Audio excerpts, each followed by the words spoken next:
72 hours. That number meant everything. It was the time left before a classified military strike package, 19 months in the making, was set to execute. The coordinates were locked. The assets were positioned. The timing windows were set. What nobody in the operation knew was that every single one of those details was already sitting in a foreign intelligence file. Someone on the inside had made sure of that, and that someone was the man responsible for executing the strike. There are men in the American military whose names never appear anywhere a civilian will ever read. No press releases, no deployment announcements, no unit citations in public records. They exist in the space between what the military acknowledges and what it actually does. The commander was one of those men. 19 years, 11 combat deployments, 3 separate theaters of operation, decorations classified at the time of their award, still classified today. He had not built his career in briefing rooms. He had built it in places that officially never happened, doing things that officially never occurred. Each assignment more sensitive than the last, each posting deeper inside the architecture of American special operations. By the time Operation Epic Fury moved into its final phase, he held the most critical position in its execution structure. He was the field commander, not a planner, not an analyst. The man on the ground whose decisions would determine whether the operation succeeded or failed when the execution window opened. His authority in that phase was near absolute.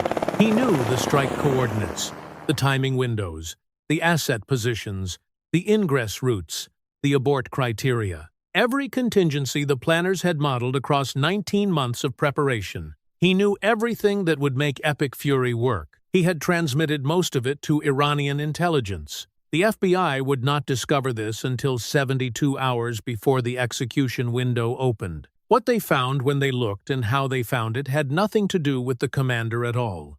It started somewhere else entirely. It started with money.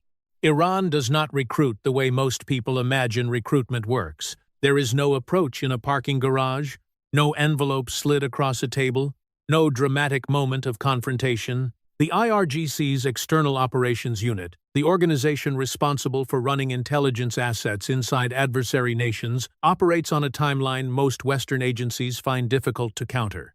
They are patient, systematically patient. The process typically begins not with the target, but with the target's environment, financial behavior, career trajectory, personal stress indicators, the gap between what someone earns and what they spend. Special operations personnel are a specific category of interest. They carry access that conventional military officers do not. They operate in compartmented environments that limit oversight. They move between classified programs with minimal interagency visibility. And they are, by the nature of their careers, isolated. Years of classified deployments create distance from family, from civilian life, from the financial stability their peers in the private sector accumulate while they are overseas. The IRGC looks for that distance. A 19-year special operations career with 11 combat deployments produces a specific financial and psychological profile. The decorations are classified.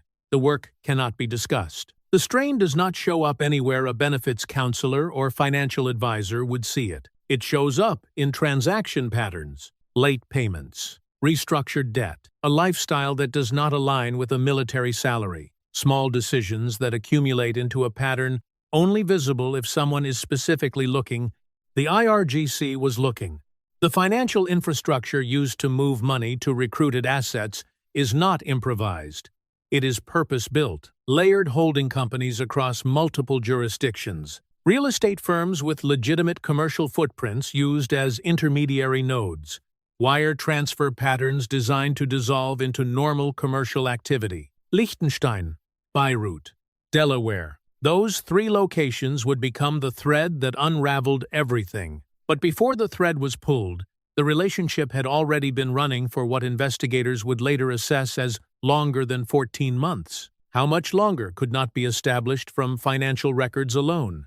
That answer was with the commander. And the commander was not talking.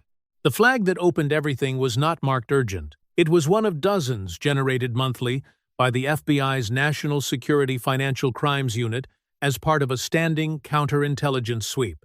Routine, low priority. The kind of flag that most analysts work through quickly, close out if nothing obvious develops, and move past. This one was different. Not because it looked different, because of what it connected to when someone looked closely enough. A holding company registered in Liechtenstein had received 7 wire transfers over 14 months. The source of those transfers traced through a 4-step ownership chain to a commercial real estate firm operating out of Beirut. The Beirut firm had a legitimate commercial footprint, active property portfolio, disclosed shareholders, everything a real business would have. 2 of those shareholders had appeared in a 2021 classified Treasury Department assessment. That assessment identified them as nodes in an Iranian financial facilitation network, specifically entities used to move funds for IRGC external operations without direct attribution to Iranian state infrastructure. The Liechtenstein company had made 9 outbound transfers during the same period it received the inbound wires. All 9 went to a single destination, a brokerage account registered to a Delaware LLC. The LLC had one beneficial owner. The disclosure had been filed correctly, as required by federal financial transparency regulations. No attempt to conceal it. The name on that filing came back with a hit in a separate federal database. The name matched a Social Security number. The Social Security number matched a federal employee record. The federal employee record belonged to a serving military officer. Top secret, SCI access. Not a planning officer, not an analyst sitting behind a desk in a fusion center. A special operations field commander currently assigned to the execution cell of a classified military operation. 78万美元. That was the total. 9 transfers, 14 months. $780,000 moved from a company connected to Iranian financial infrastructure into a brokerage account belonging to the man responsible for executing a classified American strike package. The financial crimes analyst who made the connection flagged it at 11:47 a.m. on a Tuesday. By 4 p.m., a full investigation had been opened. 9 people had access. The Director of National Intelligence was notified by secure channel at 6:30 p.m.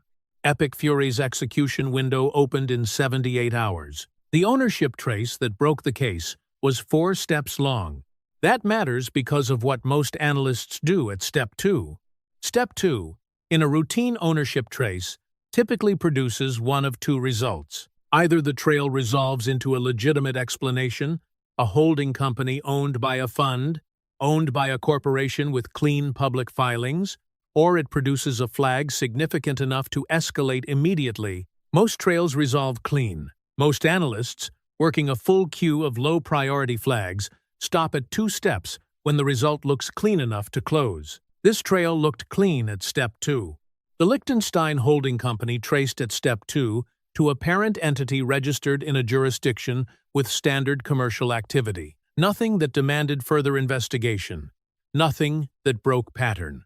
A different analyst closes it there. This analyst ran Step 3. Step 3 required coordination with international financial intelligence partners, a process that takes hours, sometimes longer, and that most routine sweeps do not justify. Step 3 produced the Beirut real estate firm. The Beirut firm, at Step 3, still looked legitimate. Active portfolio, disclosed shareholders. Nothing that automatically triggered escalation. Most analysts close it there. This analyst ran Step 4. Step 4 required cross-referencing the Beirut firm's disclosed shareholders against classified Treasury and intelligence community databases, a process requiring elevated database access and a formal query submission that generates a record. It is not a step taken lightly on a routine flag. Step 4 produced the 2021 Treasury assessment hit. 2 shareholders, named in a classified assessment of Iranian financial facilitation infrastructure, connected to IRGC, external operations funding mechanisms. The Beirut firm was not a legitimate real estate company that happened to have suspicious shareholders. It was a node in a purpose-built Iranian financial pipeline, and that pipeline connected through Liechtenstein, through 9 wire transfers, through a Delaware LLC to a brokerage account belonging to a serving special operations field commander with full knowledge of an imminent classified strike. The analyst flagged it at 11:47 a.m. What the analyst did not know at 11:47 a.m. was that the execution window for the operation that Commander was responsible for running opened in less than 78 hours. What no one in the Financial Crimes Unit knew was that the flag on their screen was not a financial crime case. It was a counterintelligence emergency. The flag reached the FBI Counterintelligence Division Chief by 1:15 p.m. The division chief called the director at 2 p.m. By 4 p.m., the investigation had a name: Hollow Sword. 9 people knew it existed. The clock was running. 9 people.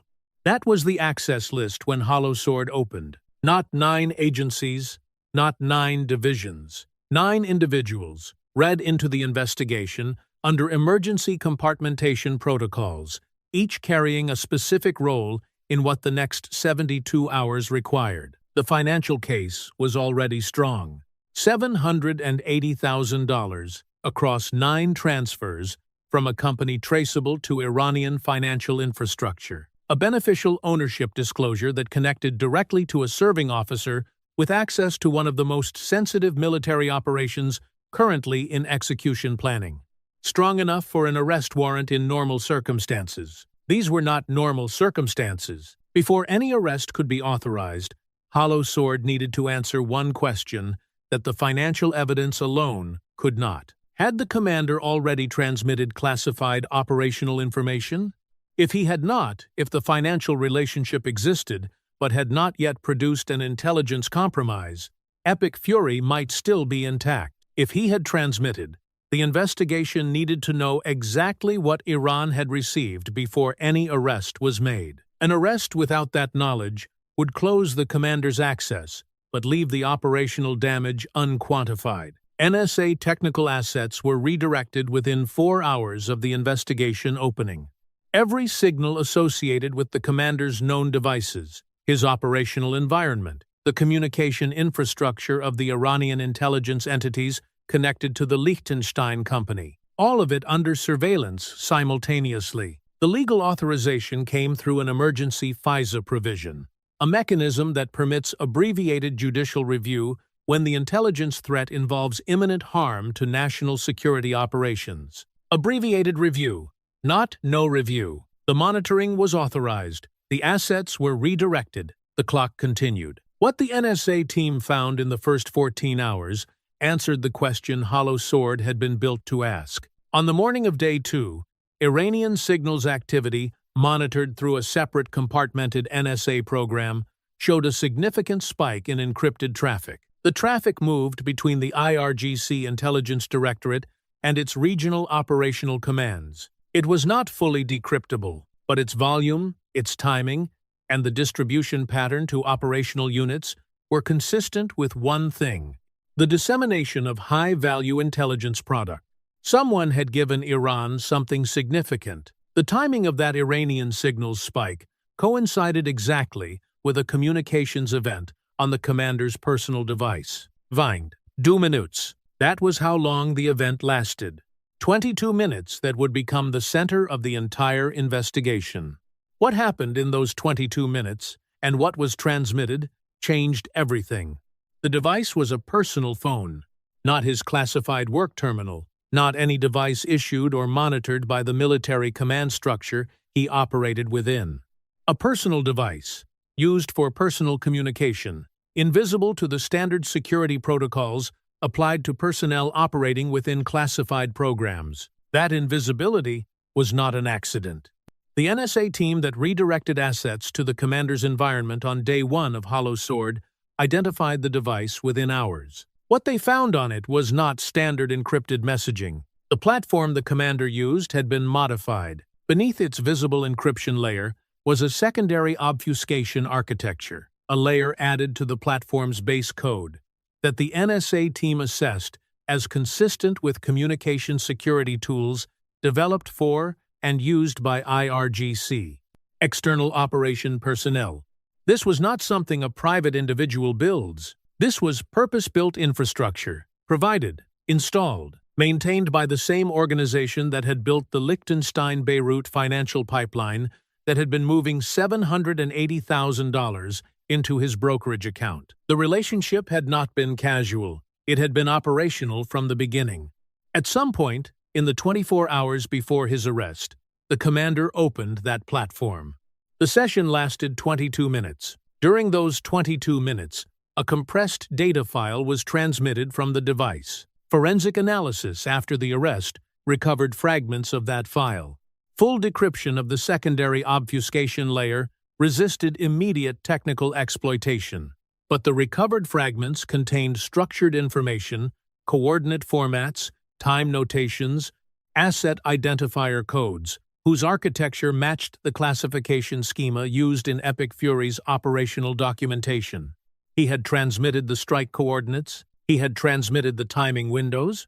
The man responsible for executing the operation had handed its most critical parameters to the intelligence service of the adversary that operation was designed to target. The NSA team's assessment reached the Hollow Sword Task Force at 7 a.m. on day 2.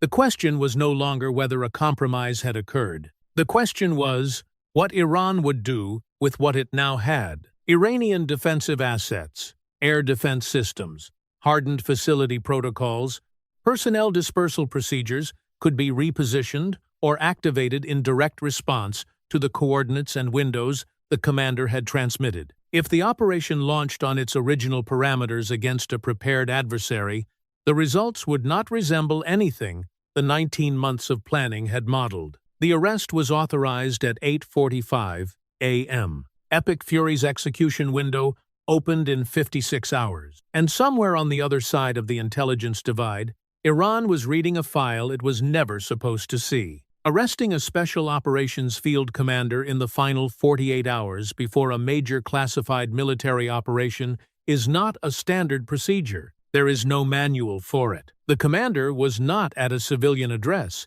He was at an operational staging facility surrounded by personnel under his command, inside a security infrastructure with its own communication systems and access protocols. Federal agents walking through that facility's entrance would have produced consequences nobody could control. The commander's personnel, none of whom had any knowledge of Hollow Sword, could react in ways that created additional risk. The commander himself, if any signal reached him through the facility's systems before the agents arrived, had options that a civilian subject would not. Evidence destruction, evasion, a final transmission. The task force needed him away from the facility before any approach was made. The solution came through military counterintelligence channels. The Army's counterintelligence division was read into Hollow Sword on day 2 under the same emergency compartmentation protocols that had governed the investigation from its opening. The commander's immediate superior in the operational chain, assessed as uncompromised, his integrity verified before any approach was made, was brought in to provide the mechanism. A recall order, issued under the cover of an urgent operational planning requirement, specific enough to be plausible, generic enough that nothing in its language would signal to the commander that anything had changed. He left the staging facility at 11:30 a.m. He arrived at the command facility at 12:15 p.m. A duty officer directed him to a conference room. The duty officer had been briefed on the cover story only, nothing else. The commander walked in. He saw the FBI agents. He saw the Army counterintelligence officers. He saw the badges. He saw the sealed federal warrant sitting on the conference table. He sat down. He did not speak. He did not ask questions.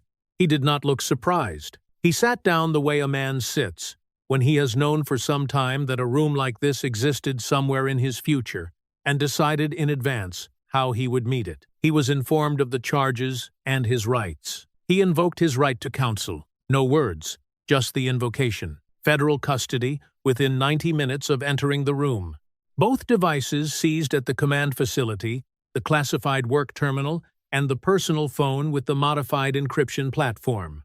His quarters at the staging facility were secured by Army counterintelligence personnel within 20 minutes of the arrest. Before any information about what had happened could move through informal channels back to the facility, the operation he had been built to command now had no commander. 56 hours before the execution window. The staging facility did not yet know why. The 9 people who did know were already in an emergency session about a question that had no clean answer. Epic Fury had been designed around parameters that were now in Iranian hands. Could it still be executed? And if it could, should it be? The decision landed at the National Security Council level within 6 hours of the arrest. Not at the operational command, not at the agency level. The NSC, the room where decisions of this weight are required to go. The operational analysis presented to that room was direct. The commander had transmitted the primary strike package coordinates and timing windows. That data was in Iranian hands. Iranian defensive assets, air defense systems, personnel dispersal protocols, hardened facility procedures could already be repositioning in response. The original parameters could not be used. That was not a recommendation. It was a statement of fact. The question the NSC session was built around was different. The original parameters were gone. But were the underlying objectives, the targets, the strategic goals, the reason 19 months of intelligence collection and coalition building had produced Epic Fury in the first place still achievable? The Joint Staff Assessment, presented in an emergency briefing that ran 4 hours, said yes, with conditions. Modified coordinates, modified timing windows, a rebuilt strike package that accounted for the probability that Iranian defenses had already shifted in response to what the commander had transmitted. Not the operation that had been designed, a degraded version of it, rebuilt in 48 hours, by people who understood exactly what had been lost and were working with what remained.